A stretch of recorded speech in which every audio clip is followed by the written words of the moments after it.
asato ma sadgamaya tamaso ma jyotirgamaya mrityorma amritam gamaya. Om Shanti Shanti Shanti. Om, lead us from the transient to the eternal. Lead us from darkness to light.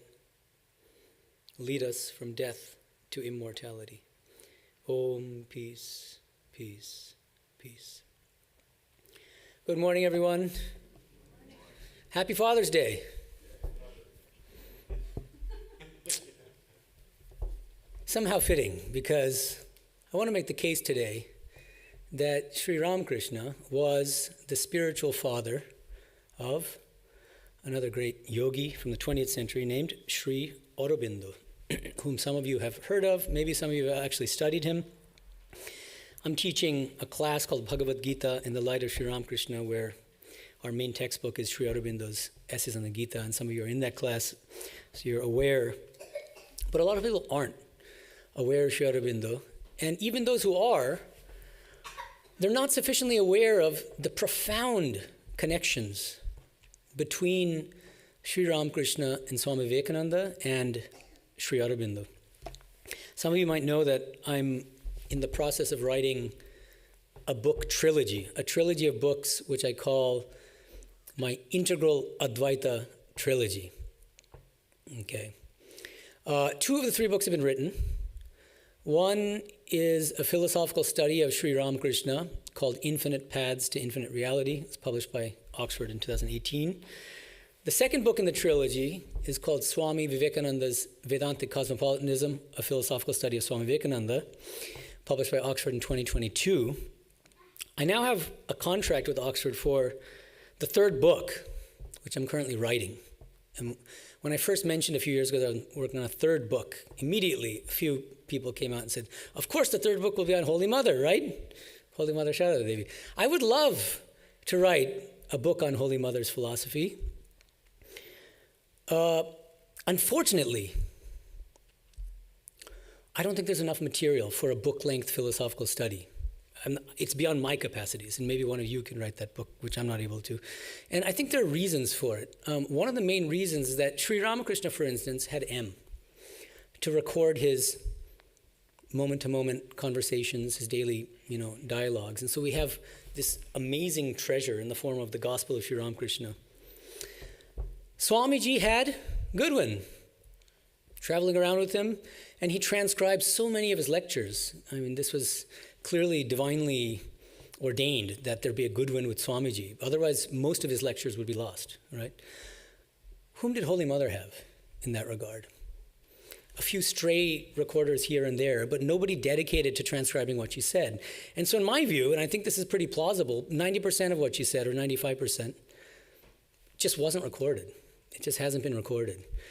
And we do have a lot, not nearly as much as we have of Sri Ramakrishna's teachings or Swami Vivekananda's statements and writings and lectures, but we do have some. It's sizable. But if you just single out the philosophically relevant teachings, it doesn't amount to a book-length study, in my opinion. So that's the main reason why, even though I would love to write my third book in the trilogy on Holy Mother, I'm not, it's beyond my capacities.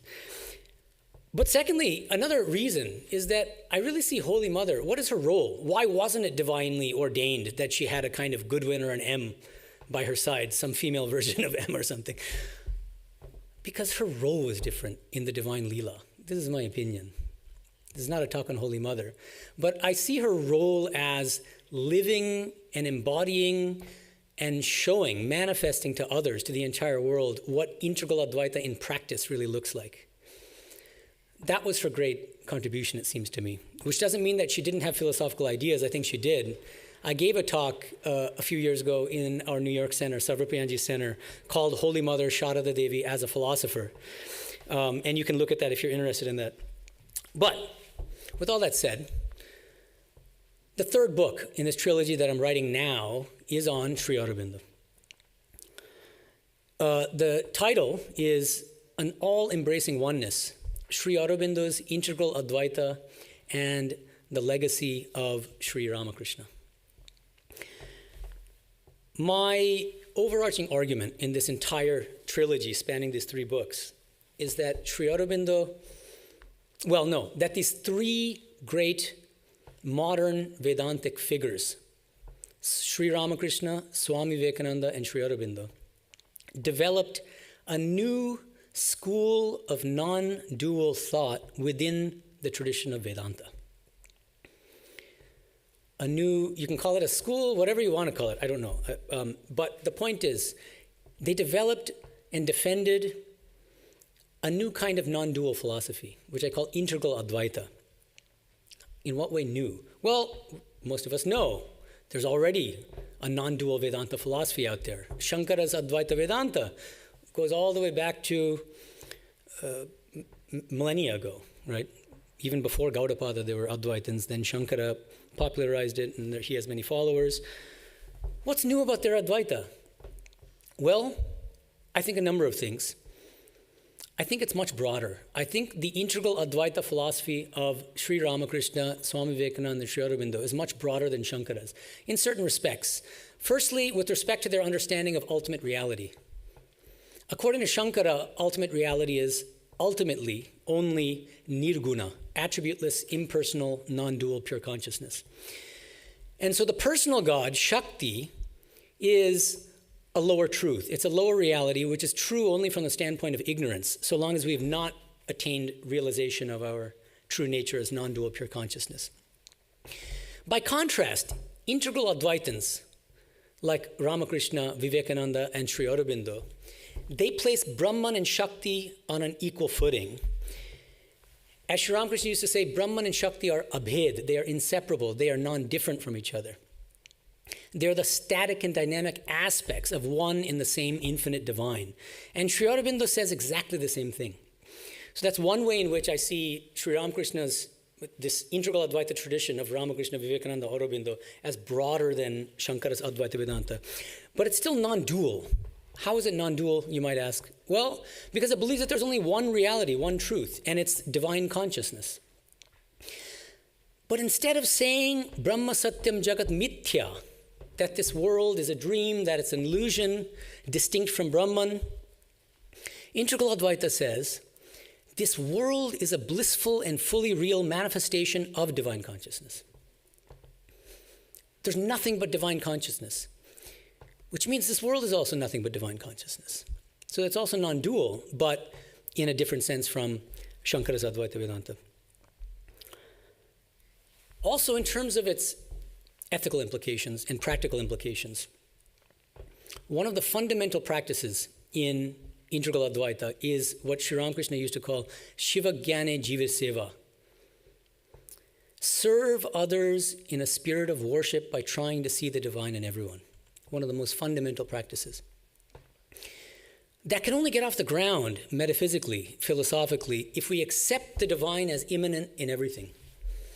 Every name and form has to be divine for us to serve others in a spirit of worship. How can we see the divine in others when we're seeing everything as a dream? If I'm in a dream and I'm a lucid dreamer, knowing that I'm dreaming, what rationale do I have for serving others? All my efforts are going to be spent in trying to wake up from the dream. That's the classical Advaita paradigm. But if we genuinely see others as real manifestations of the divine, our whole attitude, outlook gets transformed. So instead of worshiping God in temples, as Swami Vivekananda used to say, we should worship the divine in every one of our hearts, in each human being. And we do that by serving others in a spirit of worship. So, now the key question. I'm saying all this, but what's my justification? Why am I placing Sri Aurobindo in the same spiritual lineage, this integral Advaita lineage, as Sri Ramakrishna and Swami Vivekananda? Sri Aurobindo himself acknowledged many, many times throughout his life that both Sri Ramakrishna and Swami Vivekananda had a profound influence on his life. And I want to begin to unpack that influence. Let's begin with a statement he made in a 1912 letter he said the following. Sri Aurobindo says, "Remember also that we derive from Ramakrishna. For myself, it was Ramakrishna who personally came and first turned me to this yoga. Vivekananda in the Alipur jail gave me the foundations of that knowledge, which is the basis of our sadhana." 3 sentences packed and a little weird, you might think, for people who aren't aware of what he's talking about. We should remember chronologies here and dates. Vivekananda left his body in 1902, Sri Ramakrishna, 1886. Sri Aurobindo, writing this in 1912, said, Ramakrishna personally came and first turned into this yoga. How is that possible? Right? Because he's talking first decade of the 20th century. What he meant is that Sri Ramakrishna mystically communicated with them on 3 separate occasions. And I'll talk about them in a bit. And then he says, Vivekananda in jail gave me the foundations of that knowledge, which is the basis of our sadhana. Sri Aurobindo was in jail for about a year, from May 1908 to May 1909, for his political activities, because he was a freedom fighter. And he claimed that for 2 weeks, every night for a fortnight, for 2 weeks, he said Swami Vivekananda came and taught him certain spiritual practices and meditative techniques. Again, how is that possible? Because Swami Vivekananda left his body in 1902, this is 6 years later, in some disembodied form. But he was sure of it, and he maintained that to the end of his life. So that's one of the many ways in which both Sri Ramakrishna and Swami Vivekananda influenced Sri Aurobindo. But you might ask, well, how did Sri Aurobindo look upon Sri Ramakrishna? Let's hear what he says about him. He says, this is from a 1908 essay. Sri Aurobindo writes that Sri Ramakrishna was the last and greatest of all the avatars. Avatara means divine incarnation. For while others felt God in a single or limited aspect, Ramakrishna felt God in his illimitable unity as the sum of an illimitable variety. In Sri Ramakrishna, the spiritual experiences of the millions of saints who had gone before were renewed and united. Sri Ramakrishna gave to India the final message of Hinduism to the world. A new era dates from his birth, an era in which the peoples of the earth will be lifted for a while into communion with God, and spirituality become the dominant note of human life. This is remarkable in its extraordinary reverence for Sri Ramakrishna as not just an incarnation, but as the last and greatest of all incarnations. Why does he say so? First of all, this should remind us of the famous phrase in our Ramakrishna mantra that many of us repeat and chant, Avatara Varishta. Swami Vivekananda used to refer to Sri Ramakrishna as Avatara Varishta, the greatest or supreme of all incarnations. Sri Aurobindo agrees. And he explains why. Because in this incarnation, God has chosen to realize the divine in many different forms and aspects, and to practice many different spiritual traditions and paths, and show that they all are different paths leading to the same goal of God realization of the divine in some form or aspect.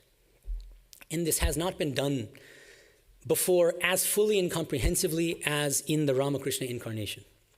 This is what Sri Aurobindo said. Another beautiful passage, and this is, I think, less well known. I don't know how many of you are even aware of the one I just read, but I want to read to you from his essay called The Brain of India.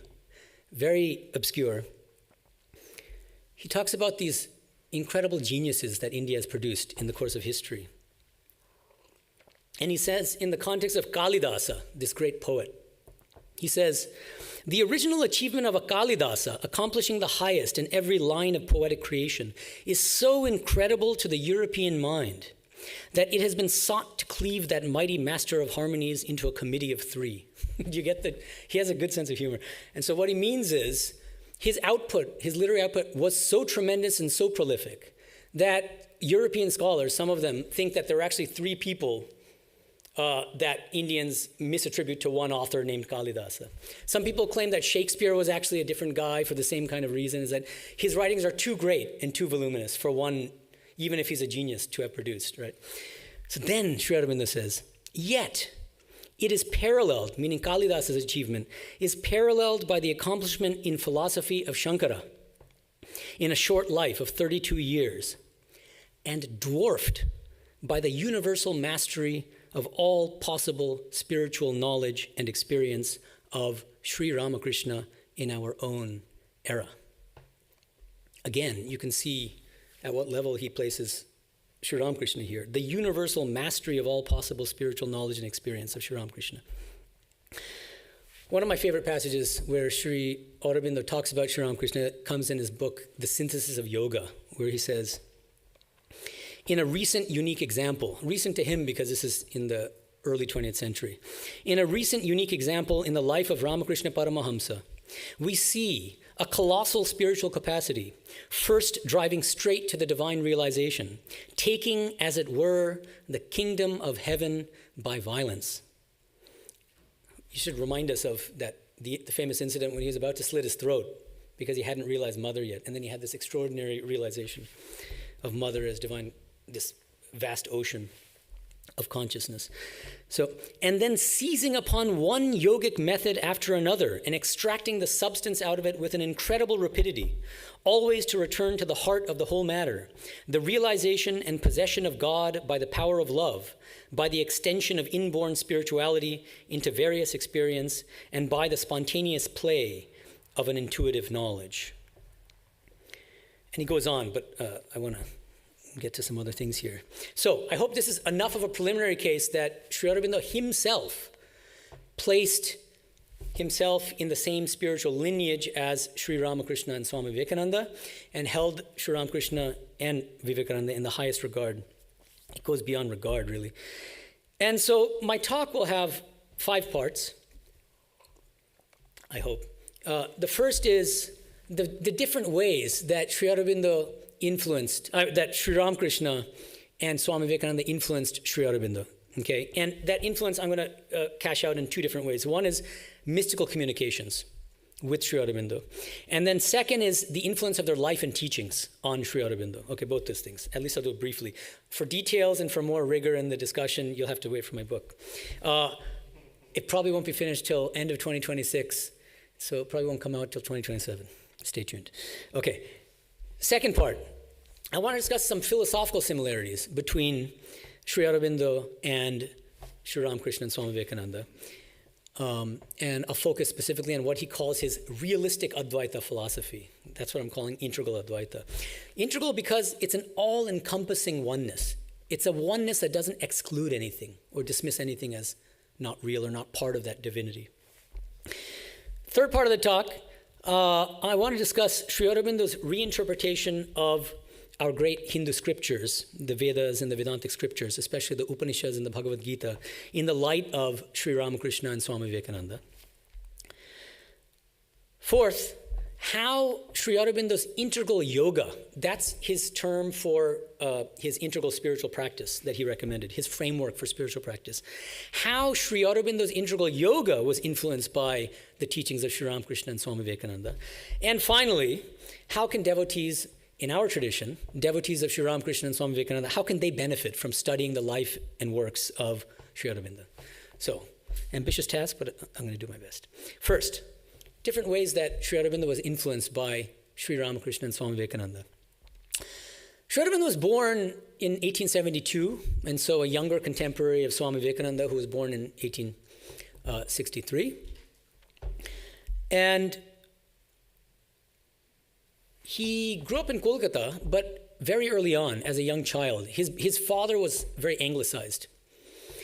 And so he said, I'm sending you to England, my dear son, and they're not going to be able to pronounce your Indian name, so I give you the name Ackroyd. And so he changed Aurobindo's name to Ackroyd, and then sent him to England, and he grew up in England. Ackroyd grew up in England, and he was an absolutely brilliant student, always first in his class.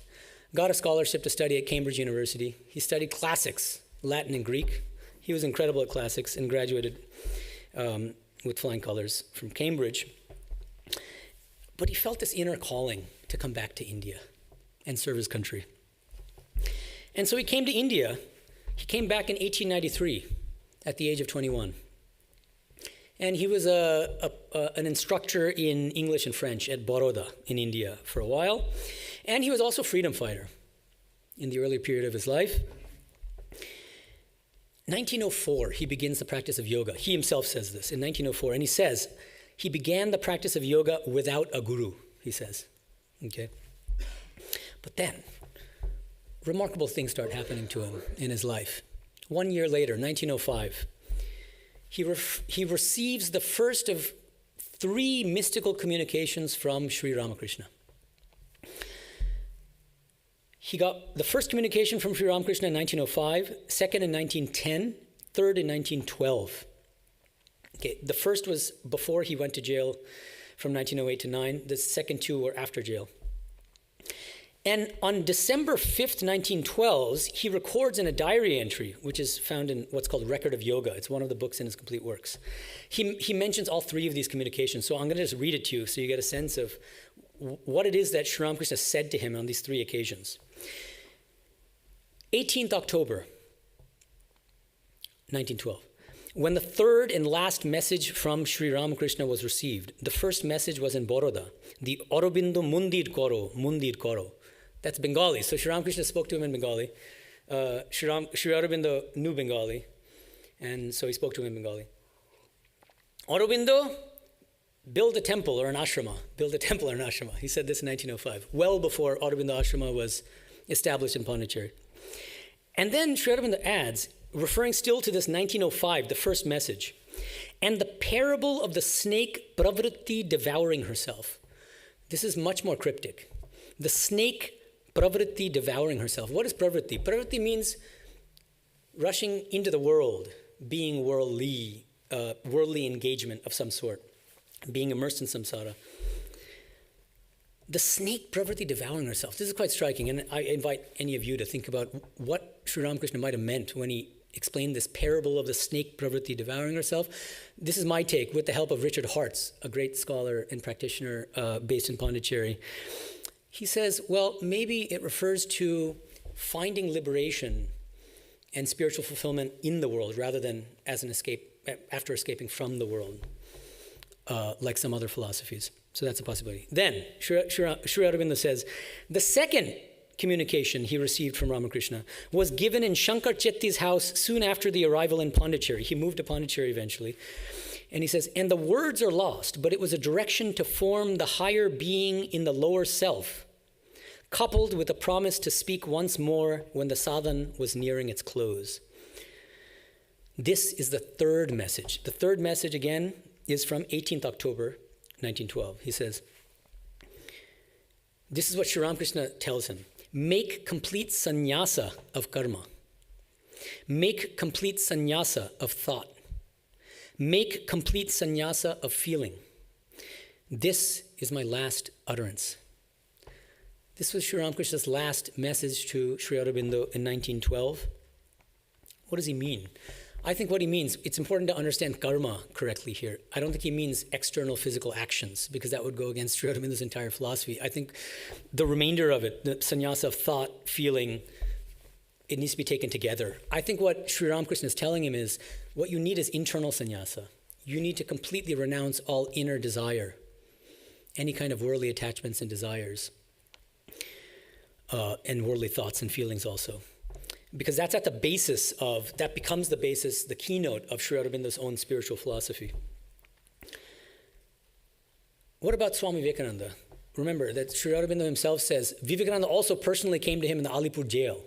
What does he mean by that? Remember, 1908 or 9. Well, Sri Aurobindo says the following, Vivekananda in the Alipur jail gave me the foundations of that knowledge, which is the basis of our sadhana.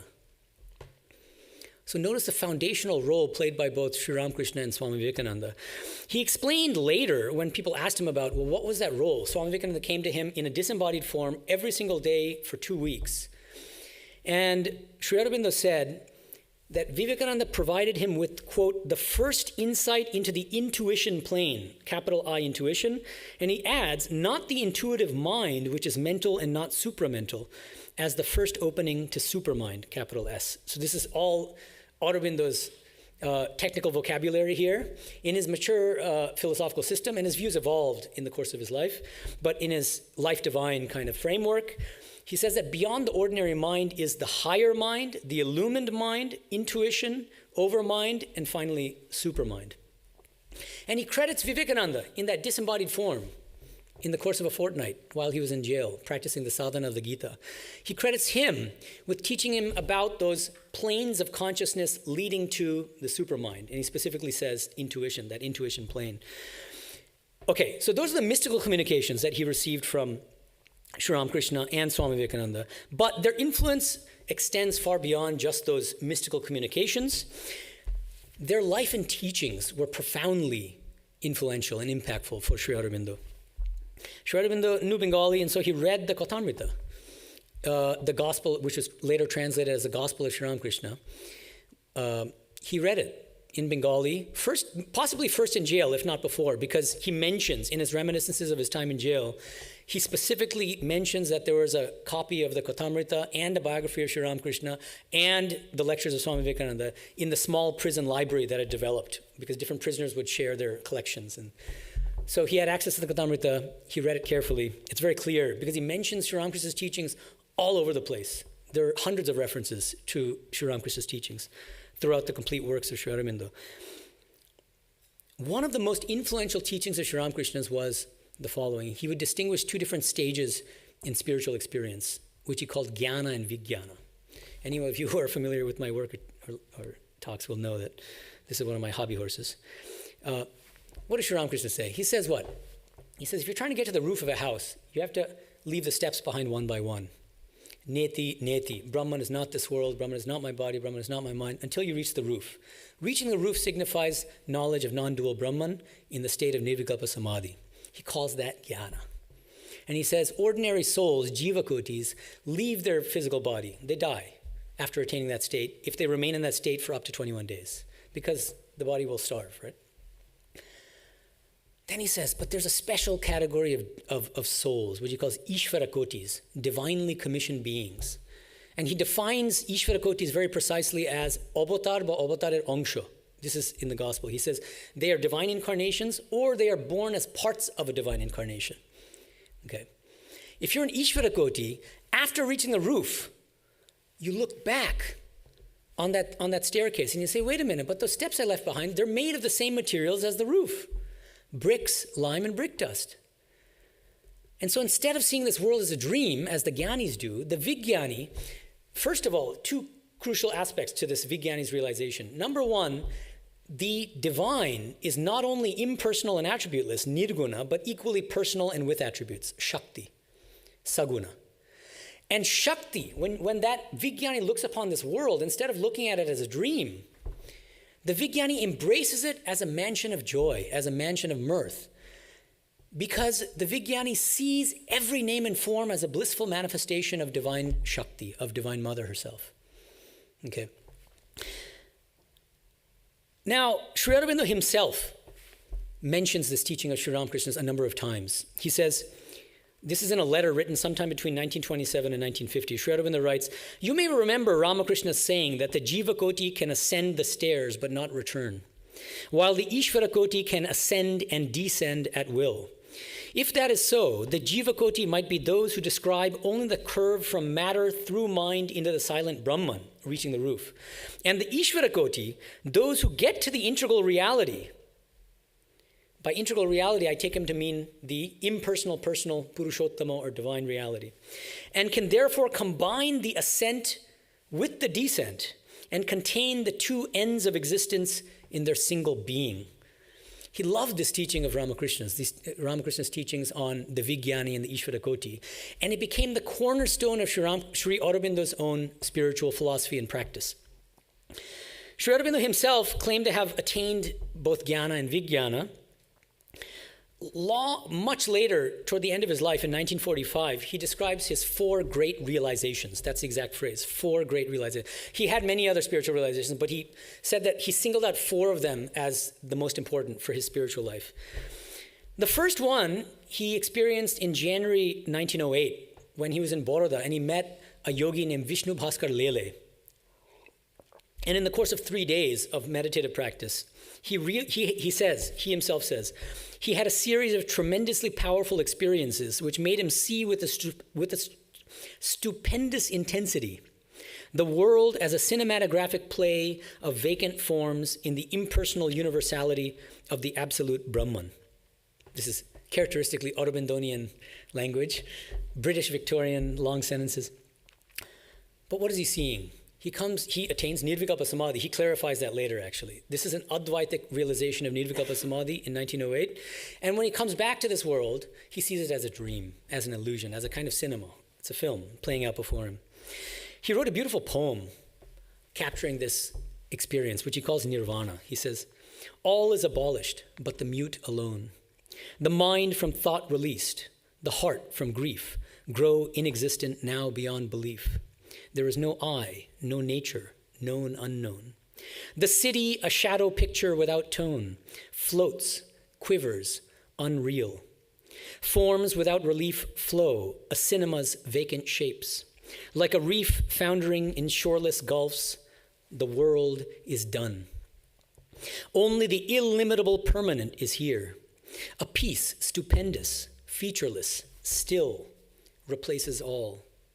What once was I, in it a silent, unnamed emptiness, content either to fade in the unknowable or thrill with the luminous seas of the infinite." That was the first of his 4 great realizations. The second and the third, he says, are basically Sri Ramakrishna's Vijnana experience. It's the realization of the divine in everything in this world, combined with the realization of the integral reality of the divine as both nirguna and saguna, as both impersonal and personal. And so the first half or dimension of this Vijnana experience he experienced in jail in 1908. And he described it in this famous Uttarpara speech later, after he came out of jail. It's a beautiful statement of this Vijnana experience. He says, "I looked at the jail that secluded me from men, and it was no longer by its high walls that I was imprisoned. No, it was Vasudeva, Krishna, who surrounded me. I walked under the branches of the tree in front of my cell, but it was not the tree. I knew it was Vasudeva. It was Sri Krishna whom I saw standing there and holding over me his shade. I looked at the bars of my cell, the very grating that did duty for a door, and again I saw Vasudeva. It was Narayana who was guarding and standing sentry over me. Or I lay on the coarse blankets that were given me for a couch and felt the arms of Sri Krishna around me, the arms of my friend and lover. I looked at the prisoners in the jail, the thieves, the murderers, the swindlers, and as I looked at them, I saw Vasudeva. It was Narayana whom I found in these darkened souls and misused bodies." His third great realization, which is what I would call the second dimension or half of the Vijnana realization that Sri Ramakrishna talks about, he seems to have experienced in late 1912. He called it the experience of Parabrahman.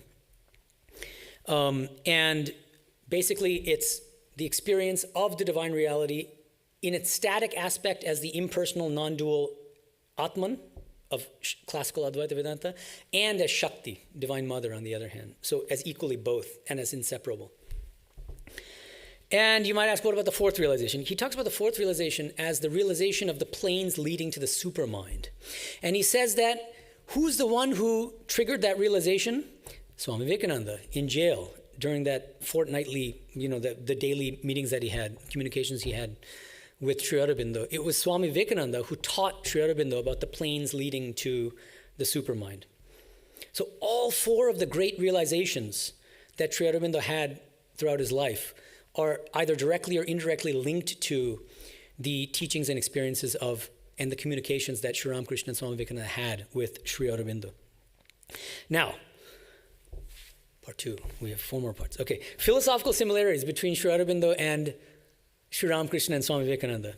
Well, it can be intimidating if you want to study the works of Sri Aurobindo, because we know that the complete works of Swami Vivekananda spans 9 volumes. Sri Aurobindo's 4 times as long, 36 volumes. And the writing is much more difficult because it was primarily writing, actually. Swami Vivekananda gave lectures, and it's always easier to read lectures, right? On top of that, just to make things more difficult. He wrote in this, I think, extraordinarily beautiful and poetic British Victorian style, but it also involves very long sentences with clauses piled upon clauses. So it's a style that's not for everybody, and that may be difficult for some people to follow, especially if English is not your first language. But I would suggest that the more you read of him, the better you get at it. You get the hang of it after a while, okay? And if you ask, some people ask me, where do I begin with Sri Aurobindo? There's no one-size-fits-all answer that I would give. I'd have to know who the person is. If you love the Gita, for instance, I would say read essays on the Gita. But if you're not so scripturally oriented and you just want, look, I'm a spiritual aspirant, what do I read? I suggest Letters on Yoga. There are 4 beautiful volumes called Letters on Yoga. Extremely practical, and it's Sri Aurobindo at his most accessible, at his most fun. He had a wicked sense of humor, and that comes out, I think, the most, like we find in Swamiji's letters, Swami Vivekananda's letters. The humor comes out more in letters. So you can start with Letters on Yoga. You can flip through the table of contents and find the section that's relevant to what you're facing. It could be desire, struggle with certain worldly desires like anger or lust or something like that. There are 50 or 100 pages on these different things, lust and anger and greed, and how to deal with these things. Very practical. Okay, so anyway, that's a bit of a side note. The other thing is that, so the work is massive, but his output was also varied because he was a brilliant philosopher, but he was also a great poet. And so he wrote many short poems like the one I just read to you, Nirvana, but he also wrote Savitri, which is a massive epic poem written in the English language, a spiritual poem, which is extremely difficult. And so if you put his works on a spectrum in terms of difficulty, on the extreme left side, so the least difficult, I would say, are Letters on Yoga. In the middle, you get text. I would put text like Essays on the Gita, and then a little to the right, Isha Upanishad, his commentary on the Isha Upanishad, Kanda Upanishad. And then at the other extreme right, which is most difficult, I would put The Life Divine, which is his philosophical magnum opus, and Savitri, which is that epic spiritual poem he wrote. But you might have your own way of placing his works in that spectrum. Now, how did he explain his own integral Advaita philosophy? He says the following. This is in the context of his great work, The Life Divine. He says, there is possible a realistic as well as an illusionist Advaita. This is extremely important. There is possible a realistic as well as an illusionist Advaita. He distinguishes 2 different kinds of Advaita philosophy. One is realistic, the other is illusionistic. The philosophy of the life divine is such a realistic Advaita. The world is a manifestation of the real and therefore is itself real. The reality is the infinite and eternal divine, infinite and eternal being, consciousness, force, and bliss. That's his translation of Sat Chit Ananda. And here, the Chit, Sri Aurobindo takes the Chit to mean Chit Shakti. Chit-Shakti, consciousness force. And so he's building Shakti, Divine Mother, the personal God, into the ultimate reality in exactly the way that Sri Ramakrishna had done. He says, this divine by his power has created the world, or rather manifested it in his own infinite being. Okay, and so on. So, illusionistic Advaita, he's thinking of Shankara's Advaita Vedanta, Brahma Satyam Jagat Mithya, Jivo Brahma Vinaparaha. We are non-dual pure consciousness. Everything else, all names and forms, are an illusion. Sri Aurobindo says, but there's another kind of non-duality, which on the basis of his own spiritual experiences and the teachings and experiences of great saints like Ramakrishna and Vivekananda, he holds to be as true, and in a certain sense truer, because it's a subsequent stage in spiritual experience. It's the Vijnana stage after Jnana. Jnana corresponds to Shankara's classical Advaita Vedanta, and Vijnana corresponds to this Ramakrishna, Vivekananda, Sri Aurobindo kind of integral Advaitic realization. You see nothing but divine consciousness. Ramakrishna, what did he say? He said, I was doing puja one day of Divine Mother Kali, and then he saw the puja vessels as Divine Mother. He saw a cat that walked into the room as Divine Mother. He saw the door sill as Divine Mother. The names and forms themselves are divine consciousness. Not in Shankara school, you subtract names and forms, and what remains is the substratum, which is divine, which is Brahman, non-dual pure consciousness. You don't need to subtract anything. I'm going to give a talk sometime called Why Sri Ramakrishna Couldn't Subtract. Because we all know that at the age of 6, I believe, he dropped out of school. But before he dropped out of school, he studied math. Quite good at addition, terrible at subtraction. Couldn't subtract. The reason is because he was an integral Advaitan. Integral Advaitas don't subtract. Everything is Purna. Everything is replete with, suffused with divine consciousness. You don't need to subtract anything. Dance with both hands raised. This was the integral Advaitin that Sri Ramakrishna was, and that so profoundly inspired Sri Aurobindo. What are some common doctrines between Sri Ramakrishna and Swami Vivekananda on the one hand and Sri Aurobindo on the other? First, Sri Ramakrishna, as I already mentioned, taught Brahman and Shakti are non-different, inseparable, like fire and its power to burn. Sri Aurobindo uses the same analogy in the Life Divine of fire and its power to burn, and one of the cornerstones of his philosophy is that Brahman and Shakti are inseparable. He says in Life Divine, Shiva and Kali, Brahman and Shakti, are one and not two who are separable. Second, everything in the world is a playful but fully real manifestation of Shakti. Sri Ramakrishna said this again and again. The Vijnani sees that Brahman has become the 24 cosmic principles. Names and forms themselves are blissful manifestations of divine consciousness. And Sri Aurobindo would say the same thing. He had that experience in jail and after. Sri Ramakrishna often, as we know, taught the harmony of all religions. Joto mot toto pot, as many faiths, so many paths. The one I like is Tini ananto, poto ananto. Because the divine is infinite, the paths to the divine are equally infinite or correspondingly infinite. And Sri Aurobindo upheld the same doctrine of religious harmony. Another more subtle similarity or parallel. Swami Vivekananda, as some of you know, this is this is a statement taken from his lecture, The Ideal of a Universal Religion, 1896. Swamiji says, no sooner does a religion start than it breaks into pieces. The process is for the religion to go on dividing until each person has his own religion, until each person has thought out his own thoughts and carved out for himself his own religion. It's a beautiful idea, one of my favorite ideas in Swamiji's complete works. Sri Aurobindo pounces on it. He loves this. And that also becomes a cornerstone of his integral yoga. He says, in his synthesis of yoga, Sri Aurobindo says, by this yoga we not only seek the infinite, but we call upon the infinite to unfold himself in human life.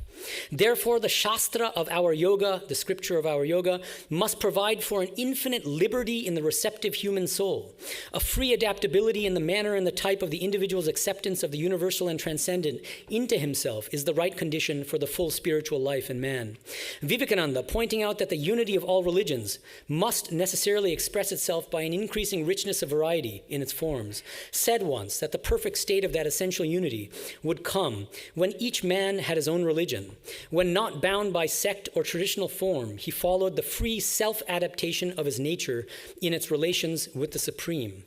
So also one may say that the perfection of the integral yoga will come when each person is able to follow his own path of yoga, pursuing the development of his own nature in its upsurging towards that which transcends the nature. For freedom is the final law and the last consummation. His integral yoga is never a one-size-fits-all kind of thing, but very much like Swamiji, he said that each Vedantin needs to figure out and kind of custom build his spiritual practices based on his own temperament, his or her own temperament. Another crucial doctrine, which I think Sri Aurobindo got from, apart from his own spiritual experiences, but he got from Sri Ramakrishna and Swami Vivekananda, is his doctrine of evolutionary karma. So we all know that Hindus believe in karma and rebirth, but typically the mainstream conception of karma is that it's retributive, that it's a doctrine of reward and punishment. I do something good, I'm rewarded with good karma, which means good things happen to me. I'm happy in the future. Punishment, opposite. I do something bad, and I generate bad karma, and then I suffer from some unhappy, unfortunate circumstances in the future, right? But evolutionary karma, which is the view I think that was held by Sri Ramakrishna, Swami Vivekananda, and Sri Aurobindo, is this. The overarching aim of the doctrine of karma is not to reward or punish us, but to foster our spiritual evolution and our moral growth, our moral evolution and development. That doesn't mean that, as Sri Ramakrishna used to say, if you eat a chili, won't your tongue burn? It will burn. But the purpose is not to punish us, but through the tongue burning, we know, maybe I shouldn't eat that chili again in the future, right? So if I had time, I would read you passages, but I have a whole book on this, actually. This is a good time to plug my book. It's called Karma and Rebirth in Hinduism, and it should be coming out within the next couple months with Cambridge University Press. And I talk about Sri Aurobindo's evolutionary karma doctrine in more detail there, among many other things. Okay, now, part 3. I have 3 more parts to cover. Sri Aurobindo was not only a great yogi and a realized soul, but he was a brilliant scholar. I mean, as we know from his studies at Cambridge and all that. And he gave us brilliant new interpretations of our ancient scriptures, of the Vedas, so of the Vedic hymns, like from the Rig Veda especially. There's a whole book called The Secret of the Veda. But he also has commentaries, full-length commentaries on the Isha Upanishad and the Kena Upanishad. And he wrote a large 600 or so page commentary on the Gita called Essays on the Gita. And he also translated many other Upanishads and other scriptures. What was his approach to the scriptures? And how might Sri Ramakrishna and Swami Vivekananda have played a role in his reinterpretation of these great scriptures? Well, let's first remind ourselves of what Swami Vivekananda had told us. Swami Vivekananda said, we should interpret the Vedantic scriptures on an independent and better basis than by blindly following the commentators. Which commentators did he have in mind? Shankara, Ramanuja. We should not rely on any of them. We can learn from them, but don't blindly follow any of them, because they were all sectarian at the end of the day. And he said that what we need to do is to develop a new non-sectarian, broader, more universal interpretation of the same Vedantic scriptures. Swami Vivekananda gave us a clue as to how we should do this. Swami Vivekananda said, we must interpret the Vedas in the light of the experience of Sri Ramakrishna. Shankaracharya and all other commentators made the tremendous mistake to think that the whole of the Vedas say only one thing. Therefore, they were guilty of torturing those of the apparently conflicting Vedic texts which go against their own doctrines into the meaning of their particular schools.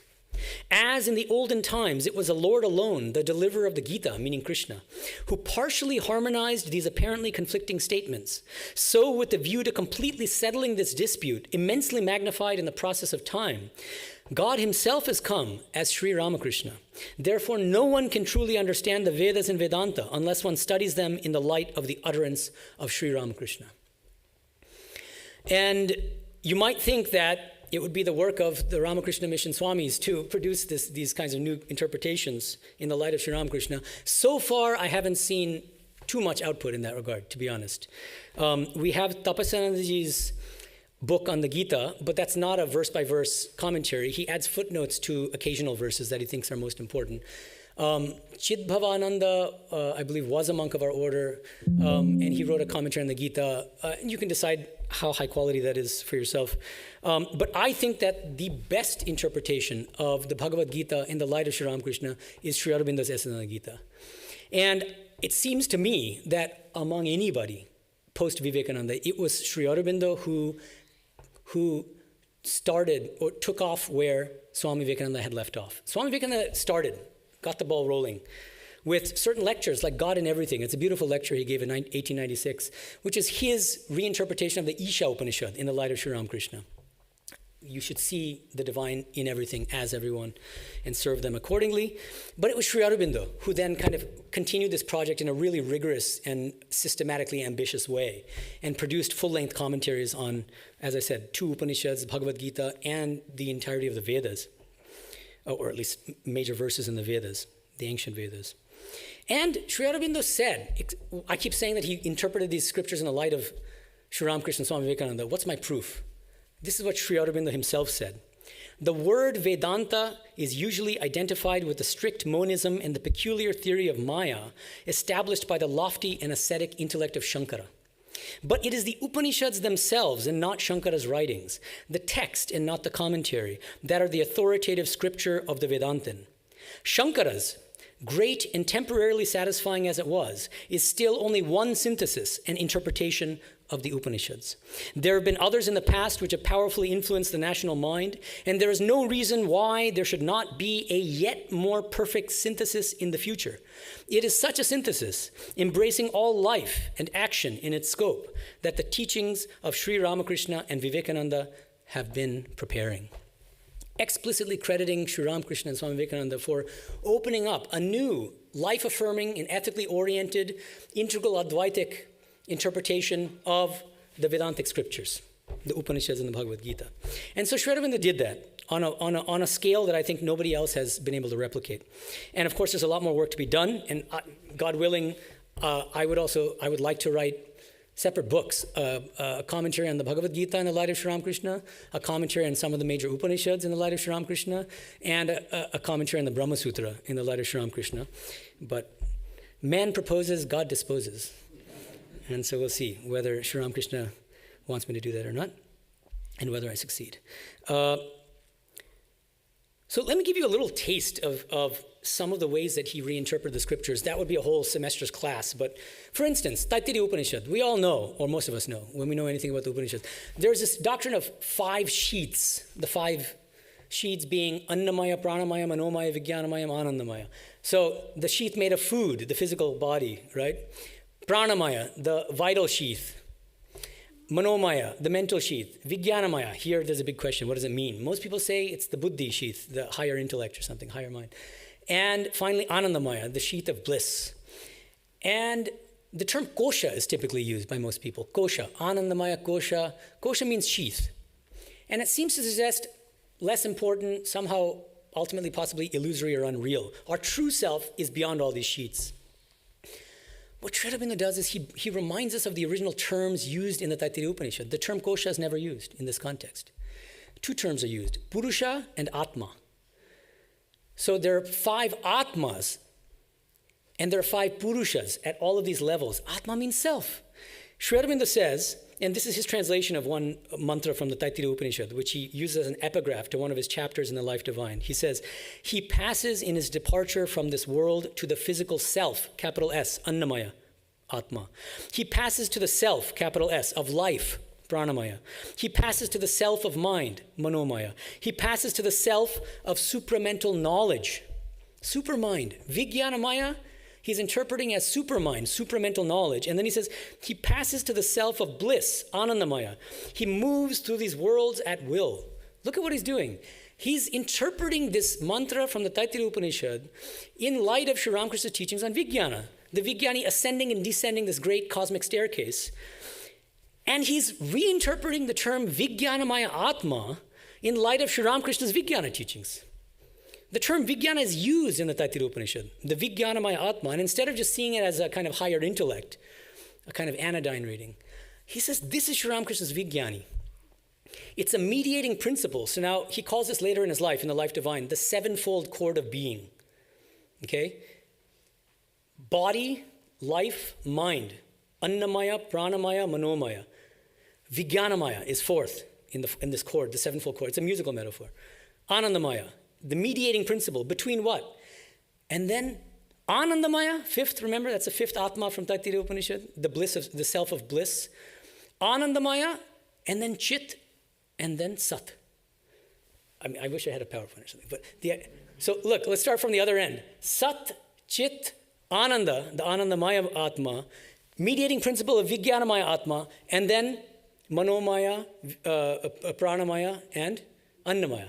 7-fold cord of being. Vijnanamaya is the mediating principle between Sat Chit Ananda on the one hand and mind, life, and body on the other. It's very beautiful, actually, the way he does it. And again, this is clearly suffused with the spirit of Sri Ramakrishna's teachings on Vijnana. His commentary on the Gita.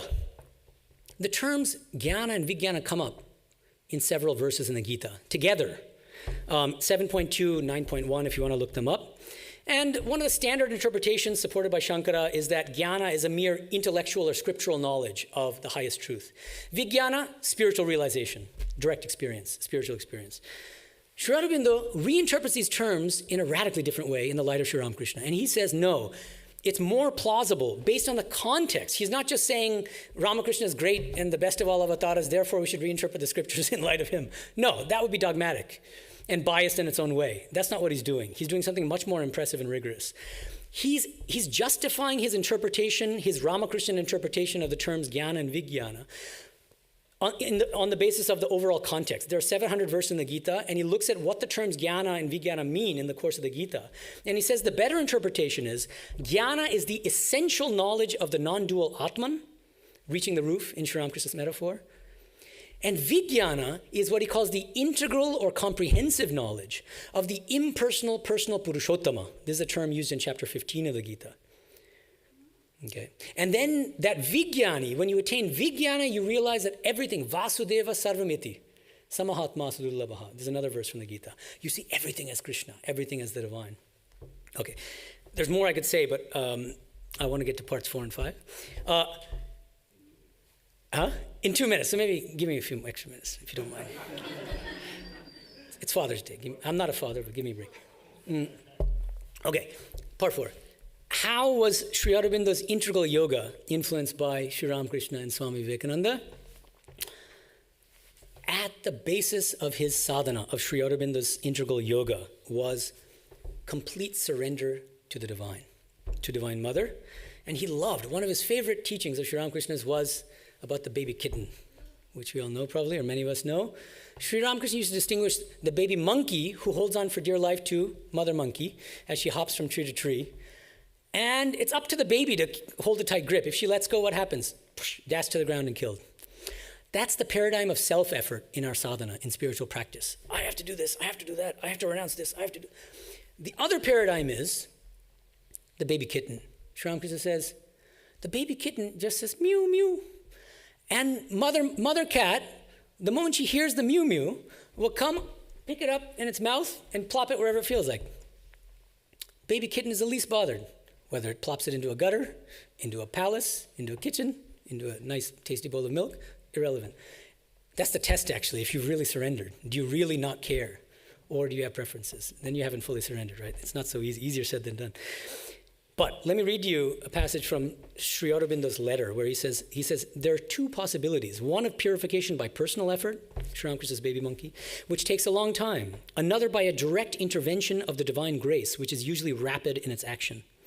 For the latter, there must be a complete surrender and self-giving, and for that, again, usually it is necessary to have a mind that can remain quite quiet and allow the divine force to act, supporting it with its complete adhesion at every step, but otherwise remaining still and quiet.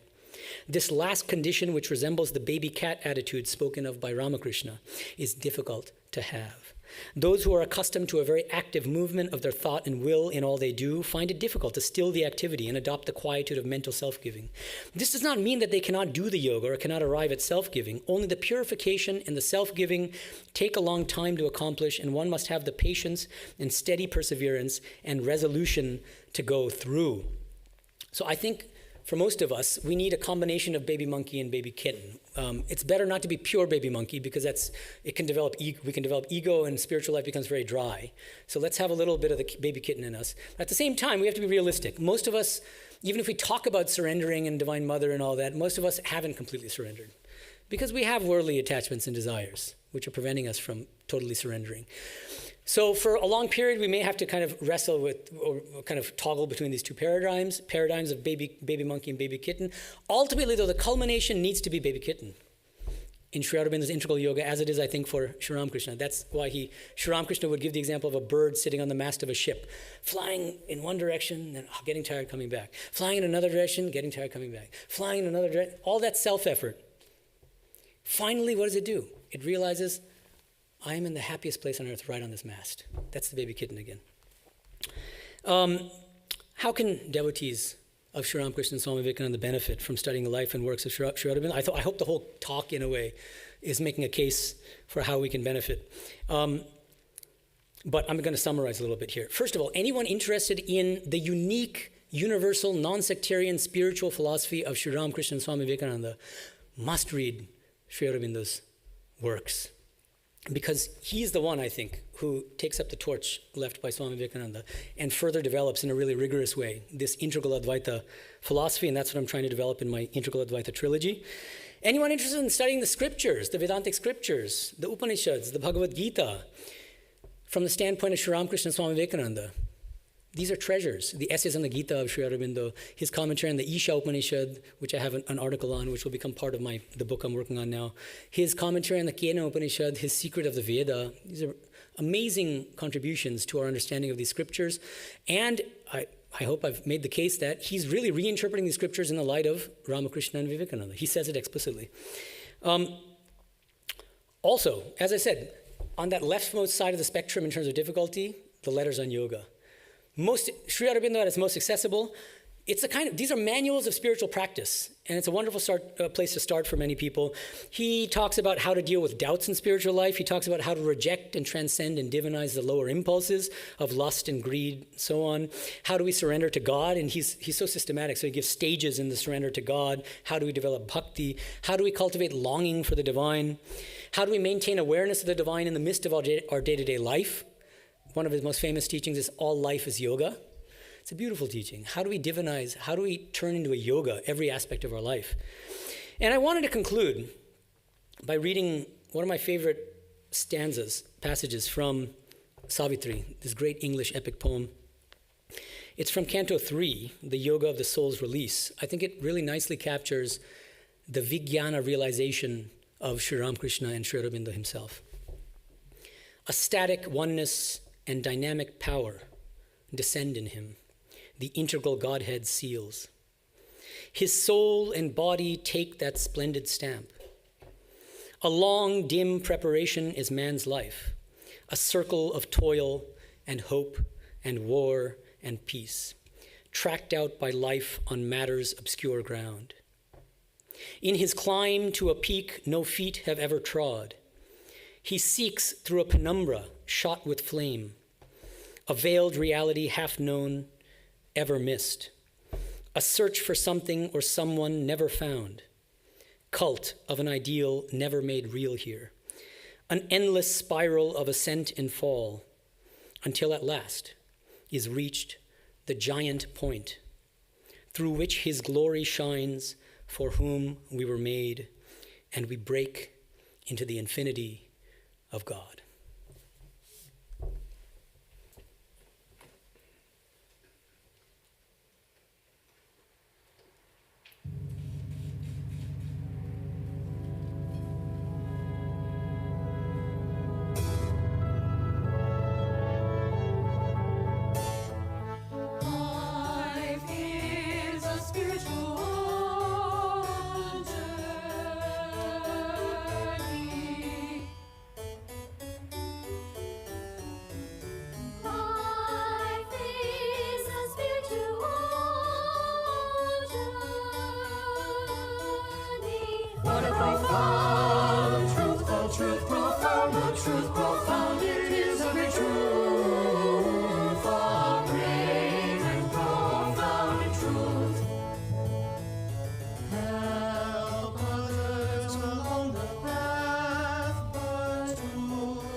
Don't miss the joy. The path is long, but you must be determined to reach the goal.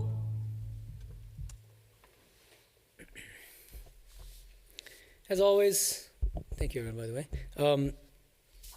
We've got refreshments outside.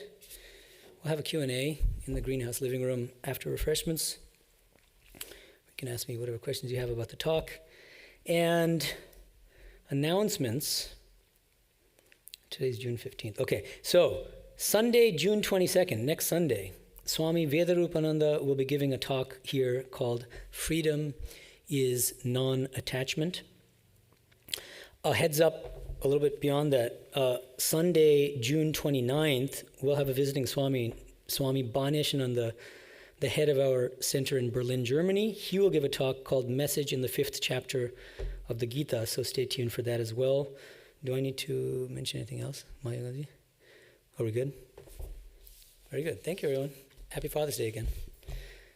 Om Shanti Shanti Shanti Hari Om Tat Sat Shri Ramakrishna Arpanamastu.